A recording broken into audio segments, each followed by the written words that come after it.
Welcome to the NZ Nomad Runner podcast. It's great to have you here.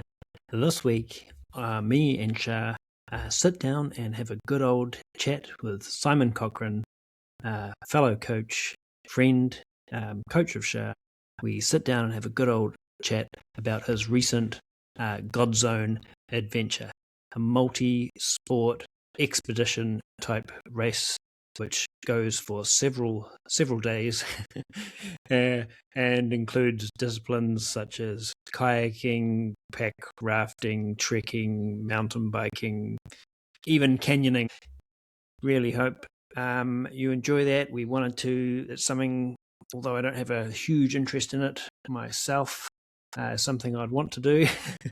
I am just inspired by folks that do this kind of stuff, and just as a coach myself, interested in these endurance activities that push the mind and body to extreme limits, and I just love to hear about these aspects because it helps me do better at what I do too. So really enjoyed this chat and got a light out of it, so I know you are going to also enjoy.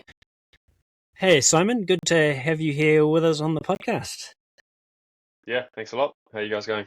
Yeah, all good, man. Looking forward to talking about Godzone, hearing all about it. We purposely don't really know a ton about it and purposely haven't done a huge amount of research into it because it's nice to hear all about it as someone sort of new to it as well. Yeah, well, that's it. Even a couple of years ago, I sort of had only heard about the event and just knew that it was, a big, crazy long adventure race, but didn't really know too many details myself. Yeah, awesome, man. So before we get into it, just give us a brief intro about yourself. There's probably a lot of our audience that might not know who Simon Cochrane is, so just a brief intro of your endurance career to get us. Yeah, I guess I've been a endurance athlete for the last, probably 20 plus years now. Predominantly racing Ironman over the early stages of my career. I think I've raced I've raced 39 of them. And then just in the last 5-6 years, sort of gone into a bit more of the longer endurance as well, like Ultraman, 3-day triathlon stuff, and now have sort of found the love for like the 100k to 200k run distance, whether that's 24 hours, 100 miles on the trails. I've even done a 24-hour on the track as well. So enjoying the long running, and then just got into a bit of adventure racing this year with the team. And I'm also a coach myself, coaching Charlotte now and another bunch of awesome athletes, anything from short distances right through to I coached another 3 guys for this Godzone race this year as well. Oh, cool. Yeah, so what's the I guess before we get on to what's the mix of kind of, because it was something we were talking about Asia recently, we're like, I wonder what Simon's mix of athletes are in terms of ultra running and triathlons and. Yeah, it's interesting because when I first started, I was predominantly triathlon, like whether that was Olympic distance up to Ironman. And then, sort of naturally as I got into a bit more of the ultra running side, then, a few more runners came on. And now I'd probably say it's probably almost 50-50 with triathlon and running. And then probably half of, say, one of the halves would do both as well. So a lot of people do Ironman triathlon and then are getting into some ultra running as well. So it sort of fits in well when you get the programming right. And I guess that's where I got the experience across both sports. That's why probably some of those athletes are attracted to me and my ways of doing things. Yeah, cool. And now you'll start getting more multi-sport folks. Yeah, well, you never know. Endurance is endurance, and that's what I've always said. Like whether you swim, bike, run, kayak, hiking, anything, it's the same sort of principles to build the engine in the body and the mindset. Yeah, that's right, eh? And I'm thinking that's where we sort of came across you. First of all, was it the 2022 Blue Lake? I think it was, eh? Oh yeah, I remember Carl. I went up to Carl Reed and was talking to him, and he's like, "Yeah, this is Simon." And I was like, "Hi." and then you went and ran like 200 k's, did the core, and it was the first time, that I had met you, even though I didn't know who you were at the time. Yeah, that particular race sort of kick-started the love for the long stuff, really. I just sort of went into that event with a good plan. Wrote down on paper what I thought I could do, and pretty much just went out and did it, and it was fairly smooth. I think I did that 200 k's with 90 minutes to spare, and everything went as well as it could have for that one. And before that, I'd only run 100 k's, so to double the distance and still execute it was pretty cool. Pretty hard case, eh? Talks to like your massive engine, your massive aerobic base, eh? From all those years of endurance, being able to switch to running an ultra long distance. Yep, when you think about competing in 39 Ironmans, it's not only the events themselves, but that's 39 build-ups, and obviously a lot of seasons of back-to-back training racing. Just building the resilience to be able to go long with time in the saddle breakdown. Yeah, it's really funny, that kind of thing, because I was like, I just remember you and just like, who is this guy? Where has he come from? Like, just sometimes there's that misconception that this person has just randomly just started doing this and is amazing. And then when you get to know a person more, there's years or a backstory of how they got to where they are today. Yeah, there's a lot of athletes out there that you think, oh yeah, it's just an overnight success, but generally 99.9% of the time you look into years of hard work and dedication is generally the way. There's not usually a shortcut to being good at especially the super long racing. Yeah, it's not often as well. Like, you see a lot of folks come and go as well, eh? That's what we're kind of seeing as well. So it's you can be good for a few years, but to be able to back it up year after year, you got to have trained and raced smart the whole way through, really. Yeah, periodize your year, have those little down periods. Look after yourself, eh? Look after your health and all that. The odd weekend off, that's the down period, eh? Yeah, have some other hobbies. Yeah. Simon's off season. Yeah, just the odd weekend off. Yeah. Christmas and New Year's, man. It's coming. It's a bit of time off for the family. Cool, man. So let's get into Godzone. So like what is Godzone? So so you've got adventure racing, which there's the general sort of one, well, most common one around the world is like stage racing, where you'll do an event one day, go and sleep somewhere, back it up again the next day, and it can be sort of like anywhere from 4 days to 8 days or so. And then there's expedition adventure racing, which is non-stop racing. So you choose when to sleep. There's a lot more strategy around getting in and out of dark zones, which means areas where you may be forced to stop because of hazards or rivers which you can't paddle on in the dark. So a lot more strategy around pacing and when you sleep, if you sleep, and just a lot more things on the go. Yeah, I can't even begin to imagine. So Godzone is a race in New Zealand. It's been going for, this was the 12th edition. It did stop a few years ago, and they've just brought it back. And wanted to make it a pretty special one, which they did this year. It was quite an extreme course, and only one team actually finished the full, all stages. Actually, even a couple of checkpoints they had to pull off as well because of the weather bomb that came through.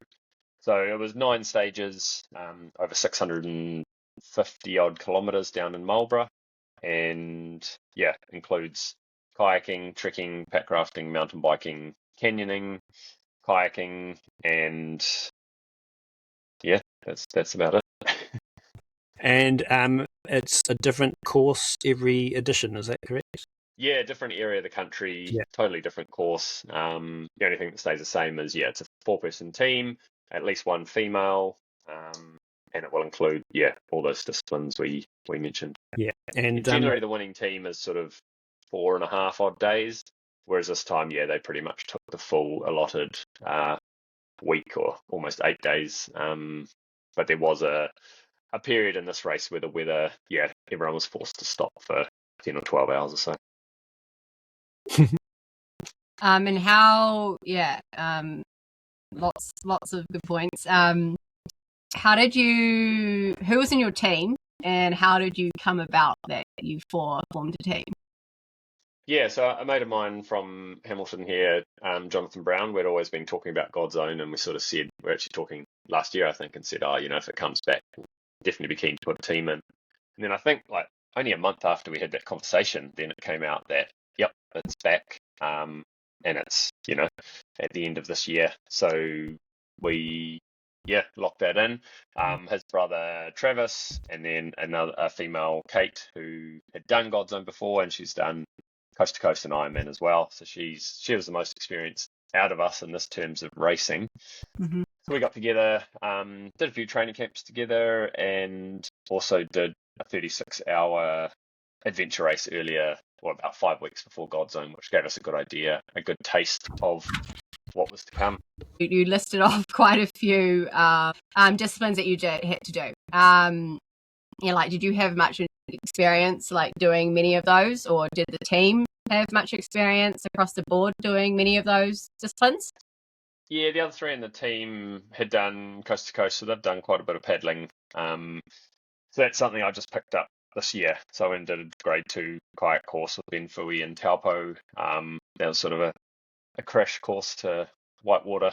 And yeah, had borrowed a mate's kayak to do a bit of training in just in the last few months. And then the pack rafting is another sort of element of that. So it's a small raft that you blow up with a little pump you carry as well. And you've got paddles that break down into 4 pieces as well. So actually in the Godzone race, you got to carry that with you for a few of the stages, which is, a lot more weight and area that you've got to fit into your bag. But the pack rafting side of things is a bit easier than kayaking. They're a lot more stable. And you got 2 people in the pack raft at once as well. But other than that, like mountain bike, trekking, that's all pretty straightforward for training. But just, a lot of the stuff in Godzone is way off the track compared to what you think. So, you can go and walk trails and walk some, dock tracks and that sort of thing. But we're literally bush bashing through the trees to make our way to checkpoints. And then Godzone, they've usually got a sort of mystery stage, which this year you don't find out until 3 hours before the start, which is when you get all the maps and everything as well. And this time they had canyoning, which is pretty much abseiling and ziplining down waterfalls and through rapids. You've got instructors there with you, so it's fairly safe. But at the time of the race when we did ours, it was actually 4 a.m, so it sort of adds another element with head torches and straight onto abseiling down a waterfall in the pitch dark. It was a bit of fun for that sounds ridiculous. Random activity in the Yeah, middle you're of probably everything like else. days into it as well. Yeah, that was stage 5, so I think you're literally like 4.5 days into it without much sleep yet. Yeah, because am I right in thinking that you don't actually really know much about the course or where you're meant to go, like much before the race, right? Is it right? Yeah, so like a week out, they'll give you sort of a little bit of info about the stages, like you'll know what you'll be doing as such, and a brief distance or time frame, but very brief, like it could say 1 to 3 days or a lot of hours, which could mean anything. And then you'll still be that mystery stage, which you don't find out till the day, and you don't have any maps until you've registered on race morning. So we literally got them at 11 o'clock, and the race started at 4. So by the time you've got back to your accommodation, had a good look over the maps, you've only got a couple of hours really to pencil out some route choices and then make your way to the start. It's a little bit Buckley style, isn't it? Like just thinking, it is like as you're describing it. Map compass only, so no Garmin's, no GPS. No course marking. No. So you've only got your checkpoints, and that's about it. Yeah. So you're just basically looking at a map going, okay, we're here and we want to get to this point here. What's the quickest or direct? I guess you're mapping out your route from that way. Exactly. And that's where Jonathan and Trav, they're more experienced navigators and hunters. So they were on navigation, which was great because I haven't haven't done a lot of that and wouldn't want to have the full responsibility of that yet. Fair enough. I was going to ask, how that worked within your team, but Yes, generally you've got a lead navigator and then a sort of backup guy. So there's 2 sets of maps, and they'll just sort of be going off each other to make sure that they're both happy with where we're heading and where we've been. Cool. Did you see any other teams out there when you were at all? Once you got going, Yeah, like the first few stages, you're a bit closer to people before it spreads out. Like we started with a kayak with all the teams together, so you're interacting a bit there. And then even in the first mountain bike stage, which was through the night, you do bump into other teams as either you're going by or sometimes they'll go by, and when you're pushing your bike up a big steep hill for 3 hours, you might be within talking distance of another team and chat away. Knew a few other people there as well. And then as the stages get on, then you're literally out on your own, and you might come across a team every 10 or 12 hours sort of thing. But other than that, you're pretty much just the 4 of you. Yeah. Did you guys know each other well now? Yeah. I was curious. Yep. I was curious to know, what was that like? Working as a team. Racing as a team, like that was one of the highlights because obviously I've done solo sports for the last 20 years really. I mean, you've got support crews and that sort of thing, but when you're literally you're not allowed more than 100 meters apart in this race for pretty much a whole week, it's good, like supporting each other along the way. And there's obviously just always people to chat to and bounce ideas and things off as well. Each team member has different strengths and weaknesses and stuff like that, eh? Yep. No, it was a good balance with this team. Definitely. Did you have any dark moments in the team, where you guys just were not really talking for hours on end, or? I mean, there's some of the night trekking where you're sort of just all zombies, just following the leader really. But no, nothing towards each other or anything. It was pretty good. We came across some other teams that you knew were going through tough patches, and you could even hear arguments and almost see physical altercations between team members, which you knew they were sort of obviously pushed to the limit of of what they could handle, and you see all sorts of emotions come out. But no, we were pretty good. That's amazing. That's cool, man. That's amazing. Yeah, because I can imagine. Yeah, that doesn't surprise me about morale of some teams being because of the tiredness and all that kind of thing. But that's we were just always reminding each other to eat and drink, and just making sure everyone knew they were doing a good job, especially with the navigating. If they really nailed a section, sort of say good shit, and also just pretty much trying to keep the morale up. So obviously that's gonna make you go better and feel better as well. Help the decision making process and all that. Yeah, so much of it must be about looking after yourselves, eh? Just getting all, I guess, any ultra kind of event, is so much about it, looking after yourself, but it must be so. Yeah, and it's almost that times 1,000. You think you get sore feet in an ultra. It's you don't know what sore feet are until you've had wet shoes for 5 days and carrying a 25 kilo pack up over mountains. The foot pain is something that, that's the number one thing you really got to look after is your feet. That can take people out.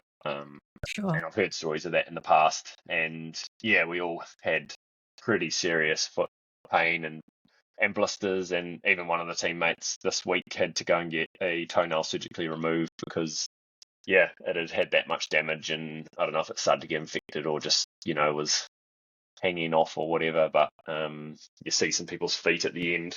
It's not a pretty sight. Yeah, it must be almost trench foot kind of stuff, eh? When it's wet conditions. Yeah, we're just crossing rivers all the time, or we had one of our pack raft sections where you're in the water for 9 hours straight, and straight after that you're into a trek with river crossings, so your feet are literally just soaked the whole time, and it's almost like the pads and the soles of your feet just get that soft. It just feels like you're walking on the bones of your feet, even when you've got shoes on as well. So that plus the toenails plus the blisters, and that's only the feet, that's just one part of it. So when you would get to your checkpoints, you would spend a lot of time checking out the feet crew. Yeah, you would. Like, number one thing, shoes off, socks off, try and dry your feet out, but knowing that they're going to get wet straight away again as well. But no, taping up areas that need to, the blister plasters or a bit of tape, and a bit of, chamois cream between the toes, get everything lubed up. Back into a pair of dry socks and probably putting on another pair of wet shoes because they just, they never fully dry out either. But yeah, getting to the aid station checkpoints was nice because you could get some different food, quick change of clothes, and a bit of a boost to see, support crew there. And then just even to sit down in the chair with the load off your feet for a little bit of time was just a nice little reset. And usually you'd be changing discipline as well, either going from mountain bike to a trek or, trek to a kayak or something like that. It's just a fresh sport to jump into and a bit of a reset. Awesome, man. So do you want to sort of take us through your the whole, I mean, it might be tricky, it's spread over 10 or 12 days, won't it? But just don't go to every, nook and cranny. Yeah. However you want to do it. Be cool to kind of go through the stages, isn't it? Yeah. So we drove down with a whole heap of gear. Obviously, you've got so much gear, nutrition, clothes, so much. You've got head torches, kayaks, life jackets, helmets, paddles, shoes, mountain bike helmets, and then you've got a pack with your pack rafts and paddles and everything as well. And then it's so time get down there. Yeah, get down there a few days before, and then start, rationing out food into sort of 12-hour bags is how we did it. So when you're going into a stage, you can just pick up, a bag, and it might have, I don't know, a bag of lollies, some salami, some, bars, some dehydrated meals that you can cook or just chuck some water in and eat as well. And you're just really guessing how much you're going to need for that 12 hours. And then obviously you're guessing how long the stage is going to take as well. So when you get out there, you might have realized that, needed a bit more, or sometimes you'd have a bit left over as well. So that was sort of the few days before, is just planning, making sure all the gear's right, everything's charged up in terms of headlights, bike lights, all that sort of compulsory gear checked off as well. And then comes a day, you don't actually do the registration of that till the morning of the race because we started at 4 p.m. So you go in and you get all your compulsory gear checked, your wetsuits, your pack rafts, and all your lights and things that you have to carry with you. They do quite an extensive briefing, you sign your life away, and then you get 3 or 4 hours to go and look at the maps and then get to the start. Stage 1 was a kayak trek pack raft, which is quite an interesting sort of start. That was even hampered by the weather as well, and they had to move it around a couple of bays to start. So we started in quite a bit of wind and a little bit of rain. You're in a double kayak, but you've also got all your pack and gear and pack raft in the kayak or on the kayak strapped on. And that was a paddle out in the sounds. So that was, a decent paddle. And then out of the kayaks with the packs on, and you're hiking up over a bit of a hill. That was sort of only about 3 or 4 hours, I suppose. Nice little warm-up one. You get down to another bay, pump up your pack rafts, jump in there for a good 2 or 3 hour paddle towards the second transition, which we jumped on our mountain bikes. And then I think it was an 82k mountain bike, which in your mind, you might think that takes, 6-7 hours or whatever. But didn't realize how much like carrying and pushing up, very steep, unrideable terrain there would be. So the first half of that ride / carry, would have probably chewed up all that 8 hours already. And then you've got still another, 40-50 Ks of downhill and road riding. Actual rideable stuff. Yeah. Which when we were actually riding, we were probably one of the stronger teams on the bikes, which was quite cool. But when you're carrying and you're doing a lot of other technical stuff, it evens it out pretty quickly. So that sort of took us through till almost the next morning. So, we'd been through a whole afternoon and a whole night. And then we're heading into the first big trek stage. And same here, you look at it, it's 50 kilometers. They said it was about 4,000 meters of elevation. Oof, runty. So you sort of look at that and you think, we sort of thought, anywhere from that 12 to, 15 hours would give you plenty of time to get through that. You had 5 big checkpoints around. But soon after you get started on that, you realize, it's a lot more slow going. There's some serious mountain climbing, some big ranges to get over, and then a lot of bush bashing stuff as well. So I think that stage took us 28 hours. Oh my God. To get through There's a big difference. Yeah, exactly. And then also we still hadn't had a sleep either. So that means we went through another full day, another full night, and then almost till lunchtime the third day when we got back to the transition area, and we thought we'll catch, a few hours sleep there, but it was actually a very hot day. We just had a tent that we could sleep in, and, that was about 35 degrees inside there. So we sort of lay down and napped for, it would have been about an hour 20, hour 30 minutes. And then everyone was awake and we're like, right, might as well carry on. The transition areas are different to the checkpoints, are they? Or was that? Yeah, so the transition areas are just where your support crew can be and where you'll literally move on to the next stage. Do you have to have like certain? Oh, you have to have obviously your compulsory gear, right? Throughout the event, but I'm guessing like you don't. In the transition areas, you obviously give your bike there, right? But there's certain you have to have. So you're not taking all your gear with you, but you are. Yeah, you've got a pretty big list of compulsory equipment, and then you're restocking food and water and bits and pieces at each TA there, really. So basically, the whole way through, you've got a decent sized pack on your back as a minimum, sort of thing, really. Yeah, as a minimum for us. We were probably a bit heavier than some teams, but yeah, we probably had at least 12 to 15 kilos on as the lightest. And then when you put in your pack raft, and on that stage you had to carry a pack raft, a life jacket, a wetsuit, and paddles and a helmet. So when you put all of that stuff into a pack when it's already wet, you're upwards of 25 kilos, which makes a hell of a difference. And then so then you go on to the big mountain bike stage, which same thing here. We'd had a 90-minute sleep, so we're good to go again. That first stint of being awake was just on 50 hours of moving time, and having been awake, up until 4 o'clock that day before we actually started. So yeah, I'd hate to add up how long we're actually awake for. Oh yeah, true. And then onto the mountain bike in the middle of the day, which was really hot through this forestry section. So this mountain bike was 144 k's. But same thing here, we didn't sort of realize the extent of the carrying and pushing. So I'd say over half of that 144 k's, your feet would have been on the ground. Either pushing, carrying, crossing rivers.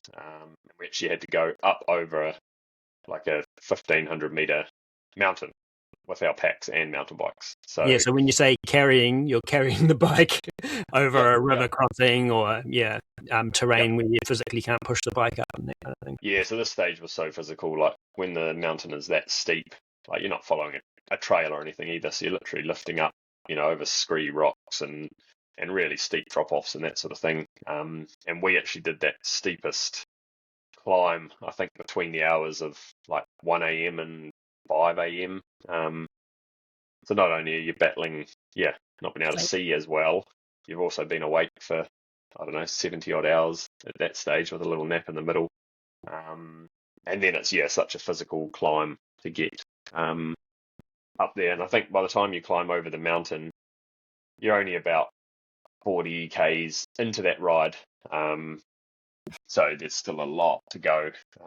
We managed to catch a 20-minute nap at the top of the mountain, which was, you think 20 minutes isn't much, but we set the alarm, pulled the sleeping bags out on the rocks there, and just lay down for a little reset. KO'd.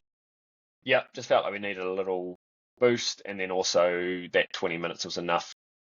We timed it so the sun was just starting to come up. So when you start climbing down the technical side on the other side, you could actually see what you're doing a bit more as well.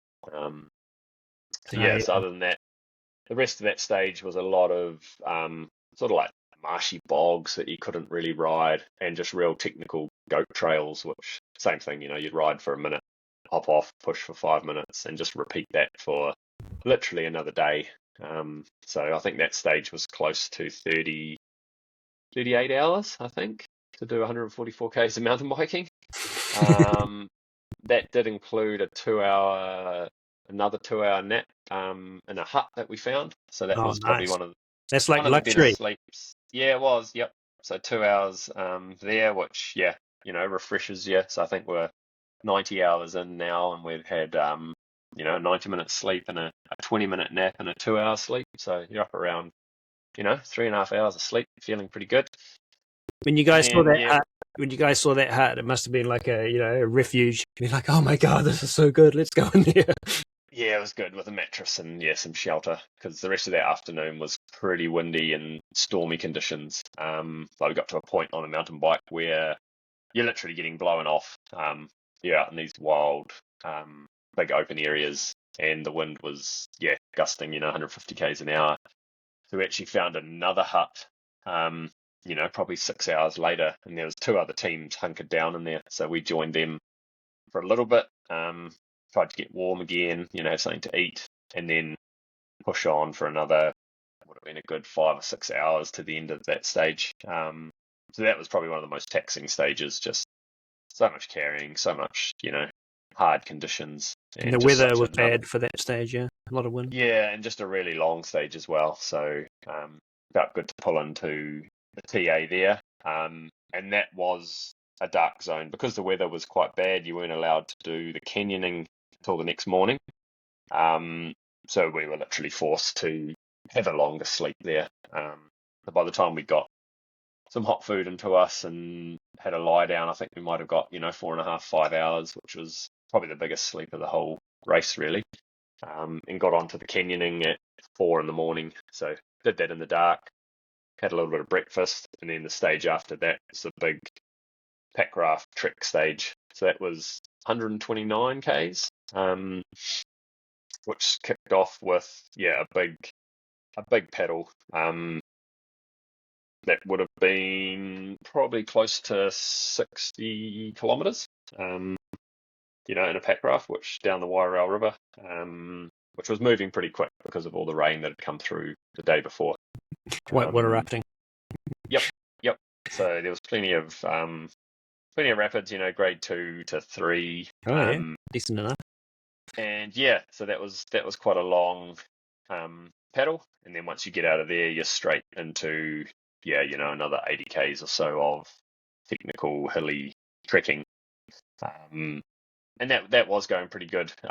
We'd passed a couple of teams on that stage, but then that was just dragging on. Like when you look on the map, following some ridge lines back down, we thought it was going to be quite a lot quicker, and that's where I personally ran out of fluid, just because we were expecting to get down to the river, a lot sooner than we did. So I was probably out of fluid for close to 10 hours by the time you had finally got down to the river, and I got pretty cooked, the most cooked I've been in a race before. Full heat stroke, you're delirious, sort of just wobbling around, and had really hit the wall, and didn't think there was much sort of coming back from that, really. Like, that was quite extreme. And even once we got to the river and got a bit of water into me, we still had like a 5-hour hike to get to the hut for the next sort of stop that night. So that was pretty taxing. It was a bit of a bummer. Like, felt like I'd sort of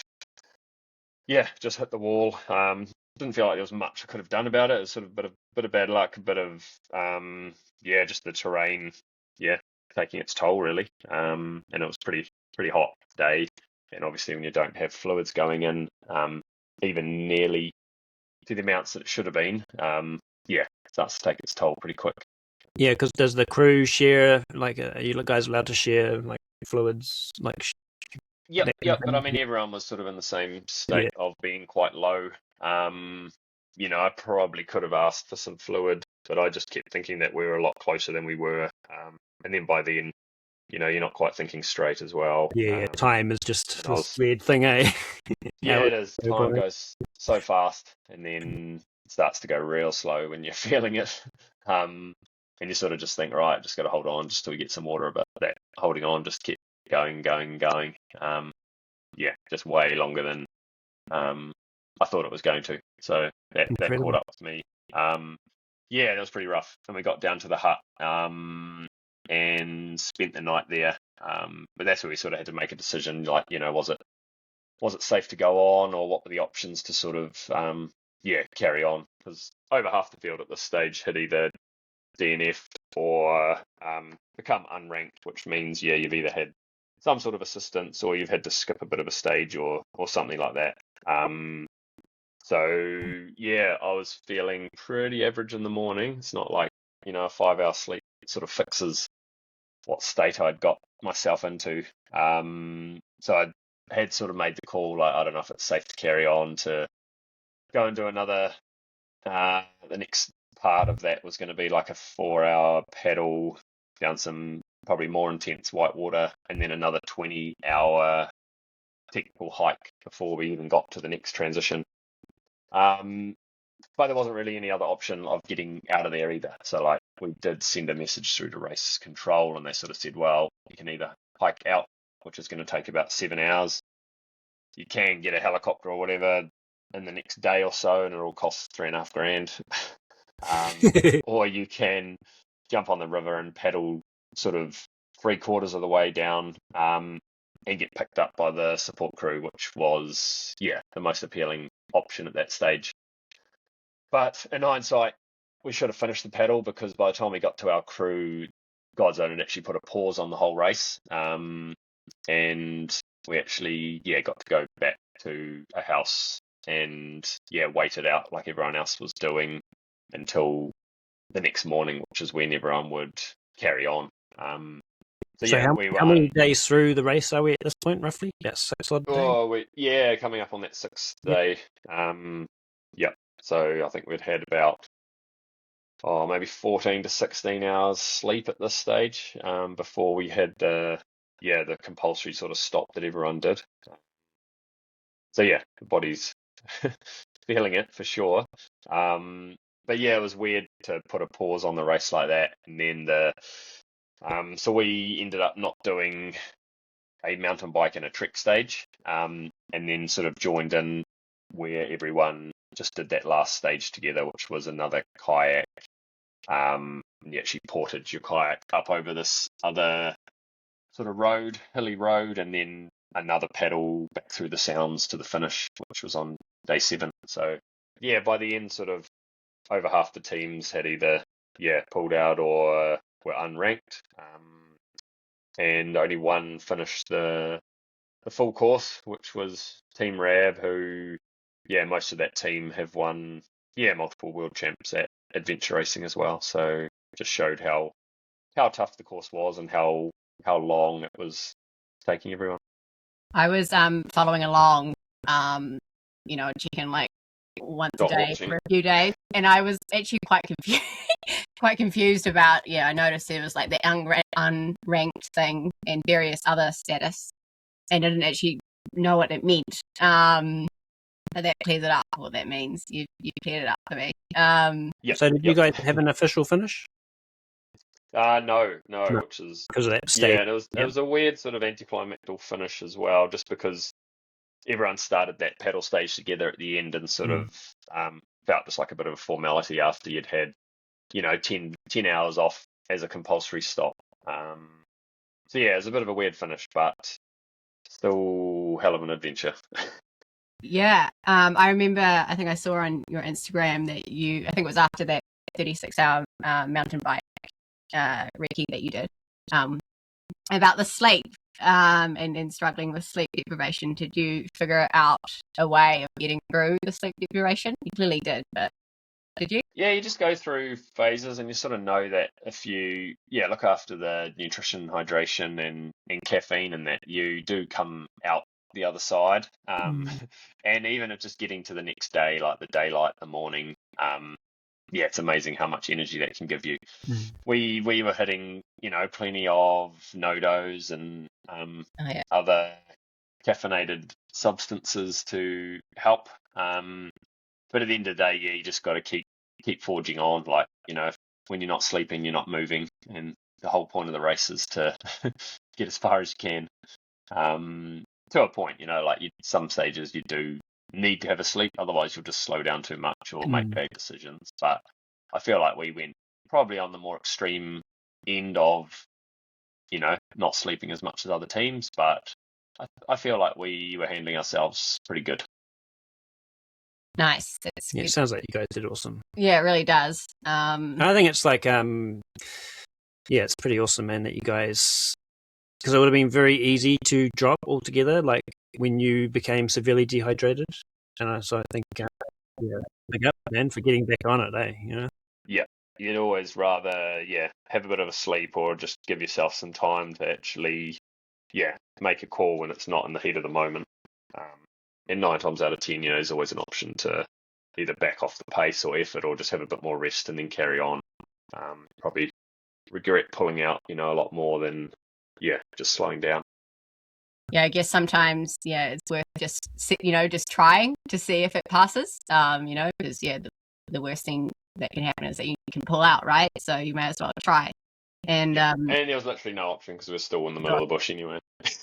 Yeah. And then your team, getting along so well and just working as a team probably helped significantly in a lot of the situations that you were in throughout. Yeah, exactly. Like, when people have got bad feet, it's just encouraging and helping each other to, get the medical kit out and make sure that, you do have a stop and, keep the fueling up, just reminding people to eat and that sort of thing as well.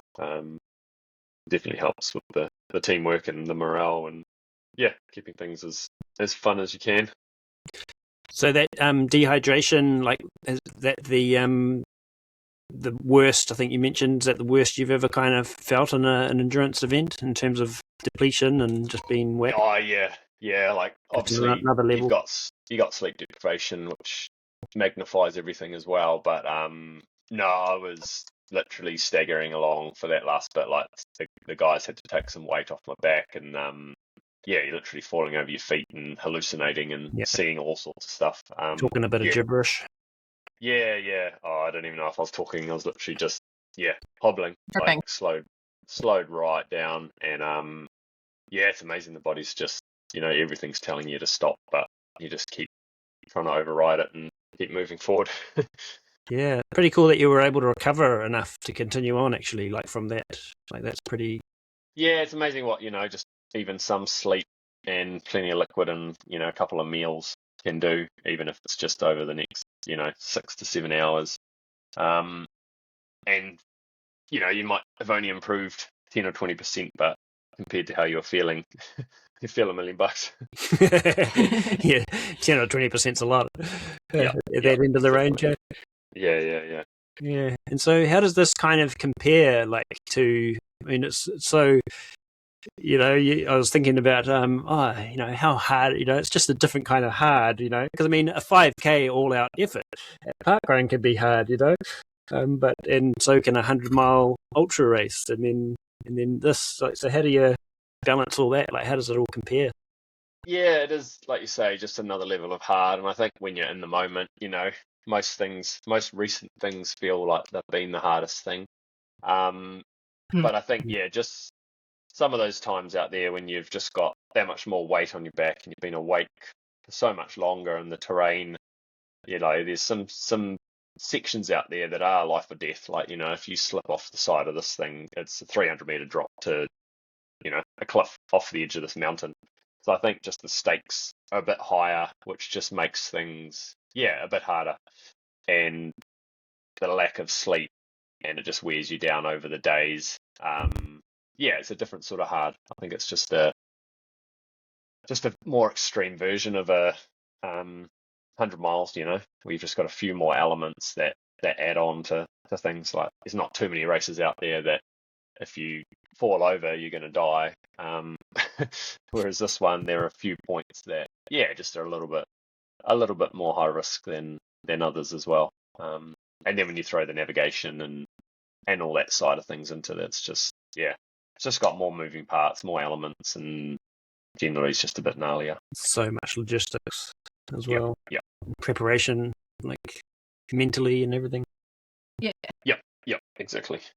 Yeah, so I have like this thing of like, like having fun, like enjoying yourself, even if it's hard. Like, did you find that, like, were you like enjoying yourself out there? And if you know what I mean, like, I know it was hard and all that kind of thing, but were you loving it? I'd have to say, like, 98% of the time out there, you are enjoying the challenge. You're enjoying how hard it is, and sometimes you're just laughing at how crazy it is and how long it is as well. You do slip into a few of those things where you're like, oh, everything's pretty sore, or you're totally cooked and that sort of thing. But I'd have to say, that's, you don't enter this race for it to be an easy challenge, right? You want it hard, and that's what you got this year. That's so cool, man. Well, congratulations on on your epic adventure at Godzone. Yeah, thanks. And it'll be interesting to bring some of that mindset, that you've been through that into some other racing now as well. Like, you think you're tired or think it's getting hard, then you've got things to compare it to as well. Yeah, 100%. Which is quite good. Yeah. You've raised the bar like quite a bit higher. Yeah, you found some new little nooks and crannies that you didn't think were there. Yep. And there's always a bit more to give. Yeah. And so have you got a desire to go back and have another crack? Yeah, well, the next one's not till 2027 in March, because that's when they were usually run. So, you've got, 14 odd months before the next one. So I think, I think there'll be another one on the cards, for sure. You got all the gear now, so you might as well do some more, right? Well, that's it. I got to use the gear, man. Expect a little bit. And lots of different gear, which is cool. So you got to get the use out of that. Cool, man. And so, have you got some plans for this upcoming season in 2026 in terms of other races and that? Yep. So still trying to catch up on sleep at the moment, and just going, day to day at the moment, but easing back into some easy running, which is good. And we'll be lining up Tarawera for the miler again. Awesome. Looking forward to really having a good crack at that. It'll be a short build, but I feel like the endurance, if you can keep moving for a week, endurance isn't too bad. So just have to get back onto the trails, a little bit of specific stuff, and then just a solid 4-week block over January and the start of February, and then have a good crack at Tarawera. Already got an entry for UTMB next year as well. So just got to work out, if we can make that trip work again. Raced that once before, so just be keen to go back and have another crack, just knowing how to prepare a little bit differently and what the course is like, and how everything works over there. Very cool. And then in between those two races, there'll be a couple of different events, I'm sure, as well. Nothing locked in, but a few on the cards. No, cool to hear you going back to UTMB. You were there. We were there in the same year, eh? I was there with James. It was a couple of years ago. Yeah. Yep. So that'll be cool to go back there. With my second place at Tarawera last year, that gets me an elite start for next year, which is cool. It's such an amazing place, isn't it? Like Chamonix and that whole surrounding area. Just a wonderland of adventure and just the vibe and.